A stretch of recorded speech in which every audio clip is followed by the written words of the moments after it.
I'm Kristen, and I'm gonna show you guys how to do a really fun painting today. I think this is a great lesson, really for any age, for children or for adults, and anyone who really wants to practice their blending skills. I've always believed that you can separate a great artist from a good artist based on how skilled they are at blending. So there's a lot of blending in this painting. So without further ado, I call this lesson California Dreamin'. So I always think it's really striking whenever you can have something in silhouette in front of a really beautiful sunset sky. So this is a great lesson for blending. So in this painting, I used acrylic. You can always use watercolor or tempera paint. Any medium that you have on hand at home is gonna work fine for this.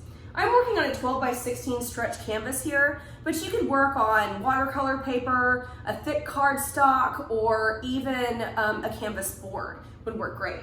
In this painting, I'm just using my 3 primaries in black and white.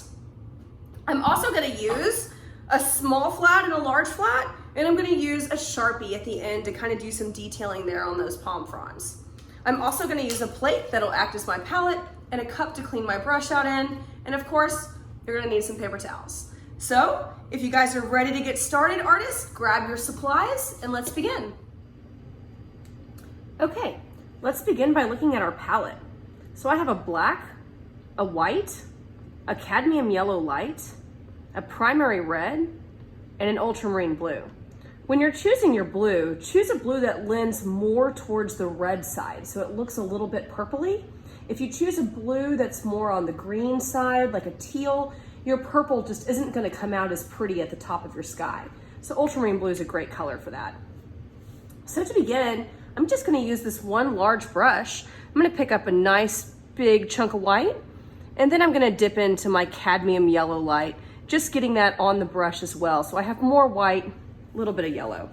And I'm gonna start at the bottom of my canvas board, doing long straight across strokes, using plenty of paint. The key here, guys, is to use plenty of paint so that whenever you're blending, you have something that's still wet to work with. I'm gonna go back and pick up a little more yellow, a little more white, lay that on down low, and come right above it.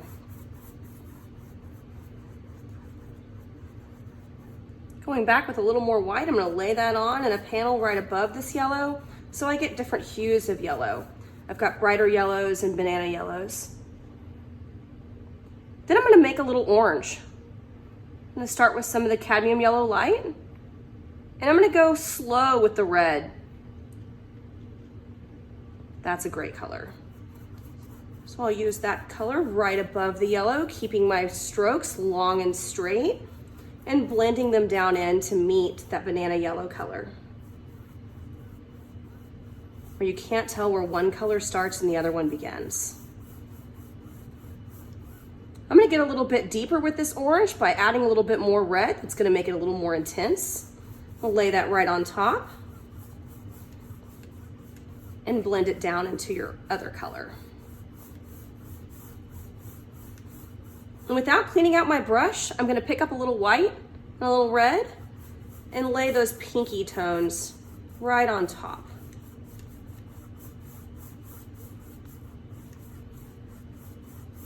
So working quickly, we wanna clean that brush out. I'm gonna go into my cup of water, bounce that brush around the bottom of the cup so that it can break up those bristle hairs. And I like to pat it dry on my towel. I usually double up my towels so they're extra absorbent. So now with a clean brush, I'm gonna make my purple. So I'm gonna start with some white in a new spot on my palette, and I'm gonna add some ultramarine blue. Makes a really pretty sky blue color. And then to this, guys, I'm gonna add a little bit of red. Go slow with the red. I'm gonna go a little heavier till I get to a nice lavender color. That's perfect.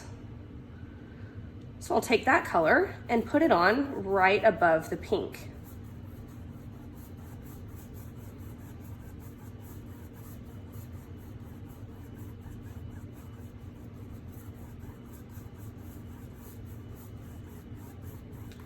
And notice how I didn't come all the way down to the pink color. I'm gonna clean out that brush, grab a little straight white, and lay that on right in between. It really lets those colors meld together beautifully.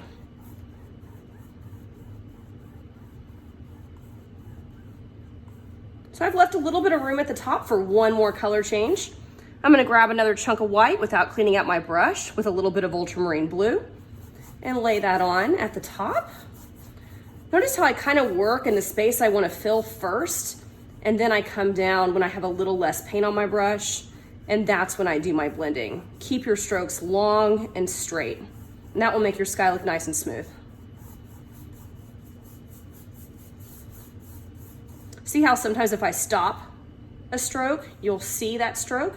So keeping my strokes nice and long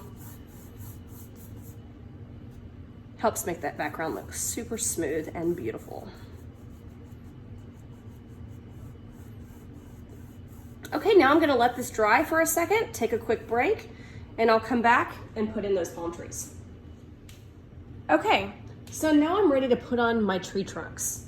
So with my large brush, I'm gonna go into my black, and I'm gonna have a little ground for them to grow into.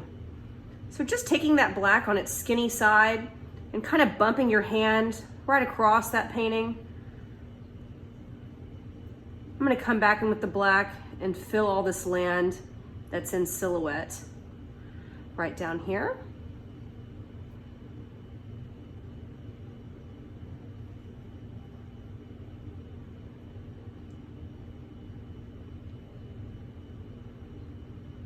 Okay, so once I've got that done, I'm ready to do my trunks. So without cleaning out my brush, I'm gonna go back into the black. And I'm gonna make my tall one here on the right-hand side. So I'm gonna hold my brush on its skinny side, go right up about to where I wanna have it begin.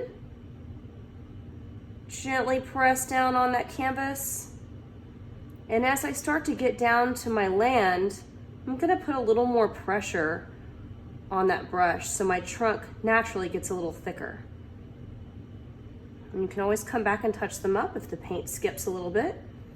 In fact, I like to always do that and kind of widen out my trunks so they kind of grow right into the land down here. Let's do another one over here. Holding that brush on its skinny side, notice I don't have a lot of paint on that brush. I kind of pull it off the side of the plate so it doesn't carry so much paint. I'm gonna start about right here in the pink section. And if your hand shakes a little bit, that's okay. Again, a little more pressure as we start to get down to the bottom.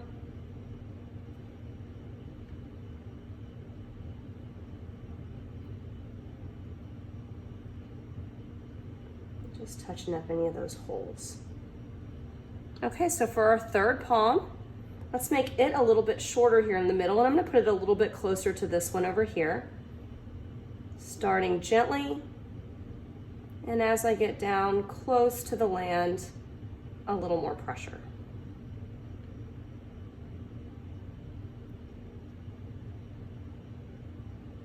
Okay, next with that large brush, I'm gonna stay with the black. You don't need to clean it out, and I'm gonna start putting on the palm fronds. So the palm fronds will grow from the trunk, and you just wanna pull them down.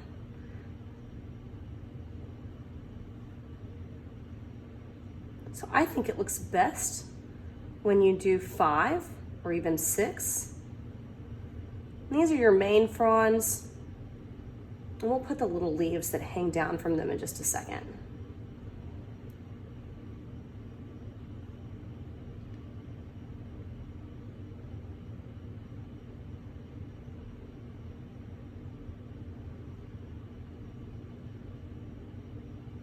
It's okay to let them cross and bump into one another.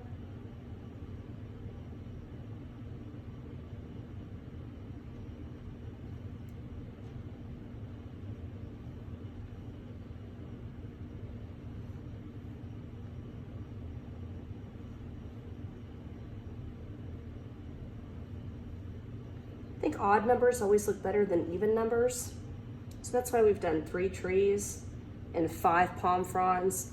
But on this one, let's throw in a 6th. Maybe let's do a 6th on this one. Let's let that cross over that trunk there. So I'm gonna put my large brush in my water, and I'm gonna go in with my small little flat, load that up with black, and I'm gonna start on my larger palm frond here by taking short little strokes and pulling those down towards the ground. Some of them kind of they're wispy.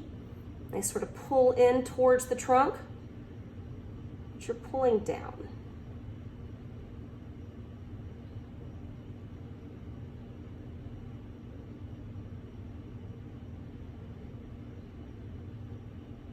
Notice how often I'm reloading my brush, always going back into my black paint, so I have plenty of paint there to work with.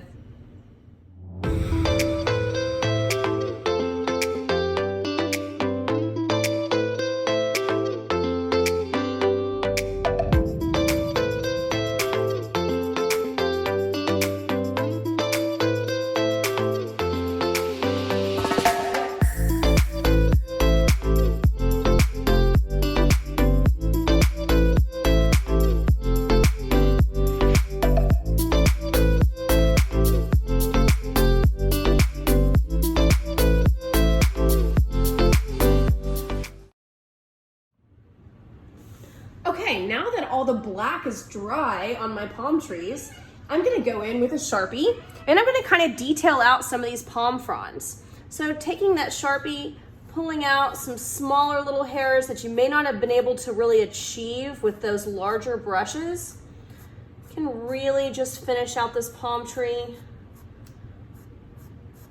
and make it look really nice and wispy.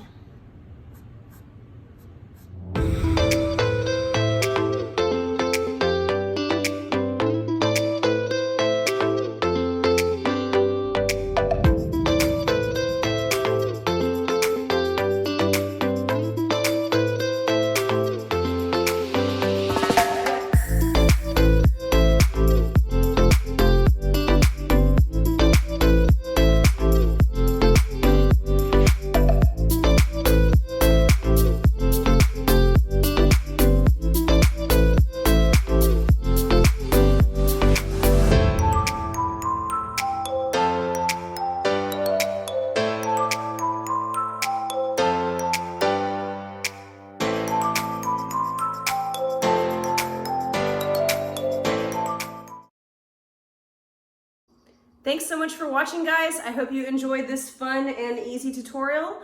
I'm hoping to do a lot more videos like this, so I will see you on the next one.